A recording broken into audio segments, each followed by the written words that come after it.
We just had Simon Gawthron on. Awesome podcast. I was losing my mind behind the desk. Yeah, and I think so. This is some not so tactical product placement, but obviously we spoke a lot about his minerals. But I was so excited to start the podcast about we're talking about these and trying these coffees grown in Denmark because I just found it so fascinating because I tried this Danish grown geisha a few years ago that Rasmus had grown. I thought it was one of the best coffees that I've had, to be honest. And it's like, well, some people would probably detest it in the coffee industry because, some people would probably think of it as synthetic, but this guy's just like a coffee professional that is an agronomist by trade and, gone out and done this. I think it's fantastic. I agree. I think all that I've learned is from the other pods that I struggle with enjoying or setting my expectations really high because it's so varied. You get a different coffee everywhere. And this kind of is in my mind, a bit of a fix-all. This is the seasoning of the water. It's a game changer. This is this is incredible. Yeah, and I've known Simon for a couple of years and I've introduced him a couple of times on this topic and he's kind of inserted himself as an authority on water in the coffee industry. Something we didn't mention in the podcast that I'm surprised we didn't is that there was actually a book written by Dr. Christopher Hendon, who's a coffee researcher now at the University of Oregon, and a guy in England called Maxwell Colonna Dashwood. And they wrote this really interesting book. I think it was really hard to dissect for a lot of people. And so, if you had read that book as a coffee professional and you were trying to sort of make your own way, making minerals for coffee, you might have found it quite hard.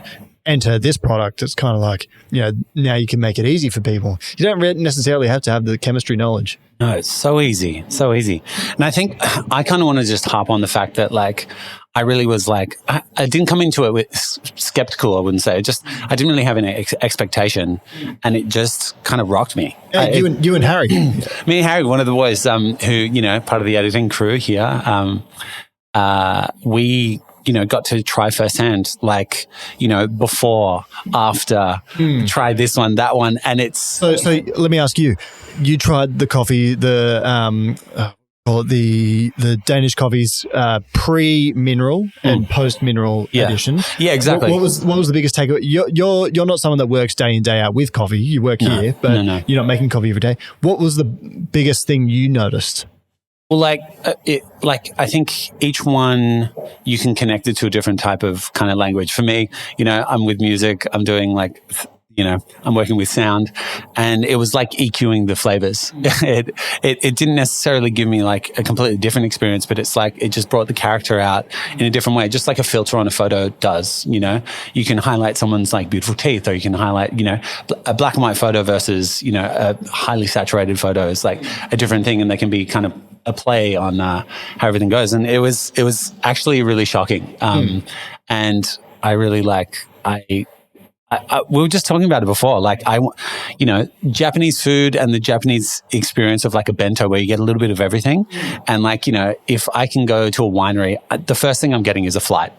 Or if I go anywhere in the world, if I go to a bar, if I can get a spread of an experience, that's my go-to. And that's exactly what I think I'd want to do. I'd want a spread of these minerals. My biggest positive about all of this, and which is also my biggest negative, is that when we make a development in coffee, people often see it as a wanky thing because coffee, for whatever reason, coffee is supposed to be this average product to a lot of people. But, when we make a development like this, it's actually pretty significant in our industry. A lot of people think, oh, fucking wankers, you're doing these wanker coffee things. You hold your espresso cup like this, no, which is kind of the worst thing and also the best thing because, we are making these critical developments. And unfortunately, coffee is just one of those industries where people pick on it, but, and for whatever reason. Well, I was just going to say I think there's it feels a little bit unattainable. To get a good coffee, I think for a lot of people, and I was part of this crew where you could only get a good coffee if you left your home because there's, people that have invested in these businesses with incredible machines that can put out output, and it just seems unattainable. It's this like mystery kind of place. I guess that's that going into that is the amount of variables it takes to make a good cup of coffee. 100%. And it is so much, for those at home, it is so much harder to make a good espresso than it is a good filter. If you... because not only do you have to have the skill set, it needs to be quite precise, you need to have good equipment, but also like there's things that could just potentially go wrong. If you're carrying a portafilter with the espresso puck in, you just knock it, then you could have a crack, your coffee will channel. A lot of you people at home would say that tastes burnt. It's just, the numbers are against you when you're making espresso. But to add further to that, when we do the strength readings of coffee, filters like 1.3 to 1.4%, espresso could be anywhere between 7 and 5. If it's stronger, then you're going to taste the deficiency more strongly. So filter coffee, and I guess this is what's so interesting about Simon's extra hot take with 2 sugars. It's just harder by matters of sheer numeracy to get a good espresso coffee or milk coffee than it is for a filter coffee. Mind you, a fraction of the effort in Australia particularly is applied to making a good filter coffee. If you go to anywhere in Sweden or like in some of those Scandinavian countries or in America they've got diner style coffee. In Sweden they call it brew cafe. I've been to Sweden. I can tell. Can you say that one more time? Brew cafe. Brew cafe. But it's, Australia's got this really interesting coffee culture where it's espresso dominated, whether that's like a long black or an espresso or a milk coffee. I found that extra hot take really interesting. And if more cafes did put more effort into making good filter coffee, we'd probably be better off as an industry. Hold on, just to reiterate, for those that are just listening to this the first time, the hot take was that milk is going out, right? That's what you're getting at? I guess. I think Simon's specific words are milk and alternative milks are killing the coffee industry. Now that's an extra hot take with 2 sugars. Specifically, yeah. When we made this segment, it was like that's the textbook hot take. I think that's the hottest take we've had. It probably is. I think it is. But I think it is. But I agree with him. I also disagree with him. I think milk will always have a certain level of popularity, and but it will wane.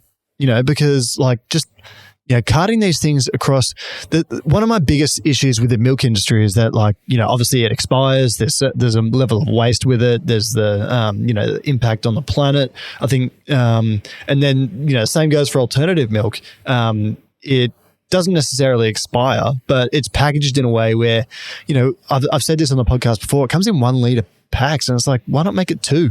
I don't know whether that means there's less packaging or materials going into making it, but it's so hard for cafes. You got to, in practice as well, when you're during service, you got to remove the caps, and it's just a shit fight sometimes. It should come in bigger portions for cafes. I mean, it should be like goon bags. Yeah. Cask wine. Yeah, cask wine milk. But let's take a product like ice cream. If you're buying ice cream for home, it comes in like a 1 liter pack. But if it's for commercial use, it's more likely a 10, 15 or 20 liter sort of volume. Why don't we do that for alternative milks? And I've got some good friends that work in the industry, and I've in the alternative milk side of it and stuff like that. And I need to be honest here and just and say publicly that I think they should be making bigger vessels with that, and that's following on from Simon's hot take. No, absolutely. I think it's spicy because Melbourne's known for a flat white, a latte. That's our connection to coffee here, especially here in Melbourne, Australia. And that's from someone who now doesn't drink milk-based coffees. So it's and I don't know, it just seemed to echo something that I think I've been thinking, because it's almost like it's harder. That's part of it, right? Today's podcast, you're talking about how we're talking to the water boy, right? And 95% of your coffee is water. So why don't we focus more on how that works?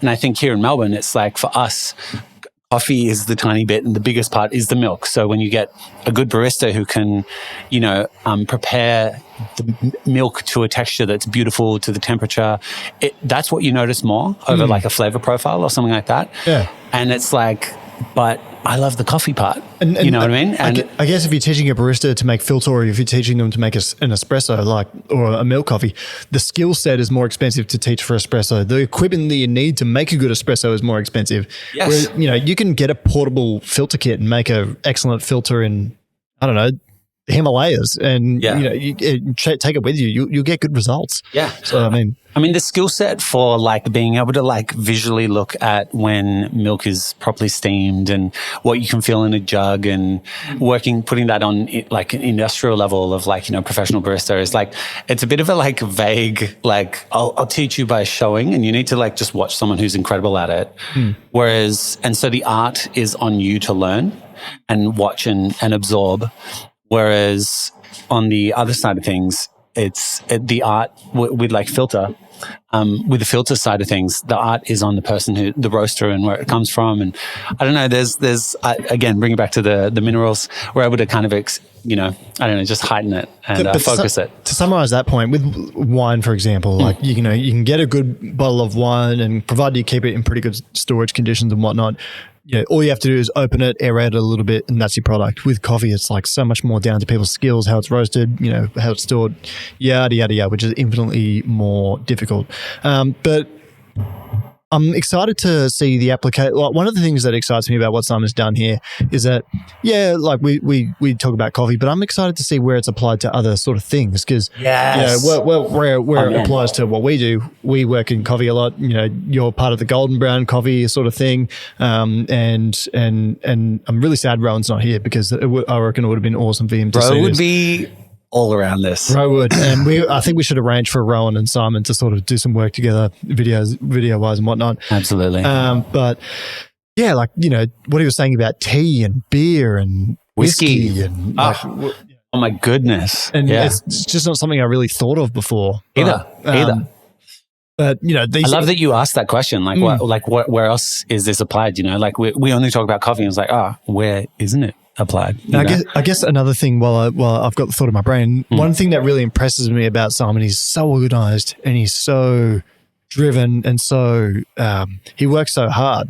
And we were having a conversation just last night about how we're both just we're doing these things. You've got a regular thing that you need to do during the day, and then the work doesn't really stop at night. And some weeks you're just I like having those questions about, what people's schedules are, because I think that's something people in general struggle with on day to day in this modern era of, smartphones and all that sort of thing, me in particular, but also e-commerce businesses and how anyone could start one. And, if you're passionate about something, then just do it and you'll have some level of success. But I think that's a part of our audience, right? It's a lot of people get connected to coffee not because of the flavor profile and everything. It's this will help you focus, this will help you work, this will help you deal with stress, even though it's one of probably the main things that stresses you out. I'm excited to also learn what cards are in those booster packs and when they get open. What Pokemon cards are in those booster packs. Yeah, we asked Simon today about Kirk had the inside scoop that he's been collecting Pokemon cards since he was 6 years old, and he's got some first editions. That blew my mind. Can you imagine finding it? The Charizard card was rare enough to find on its own. Can you imagine finding one in a deck? You open up, you got a shiny Charizard. It's whoa! I had a Venusaur, and oh man, I wish I was forward thinking enough to preserve it. If I had a time machine, I could go back to Christmas 1999 when my brothers and I all got big packs of Pokemon cards. Is that the booster pack, or is that I don't know. Yeah. So I got the big. No, we had the big deck. There was two. A full deck. Yeah, so you get two different sizes. And anyway, if I could go back in time, I would probably have some. I could have sold those off for a house or something by now. I feel like I just handballed them to my younger brother. I definitely collected them, and I made a whole. Has your brother still got a? I'm sure they're somewhere. Okay. I'm sure they're somewhere. They better be. Yeah, no. Should probably have another look at that. Yeah. Yeah. Anyway, to bring it back, it runs in the family. He runs with his partner, right?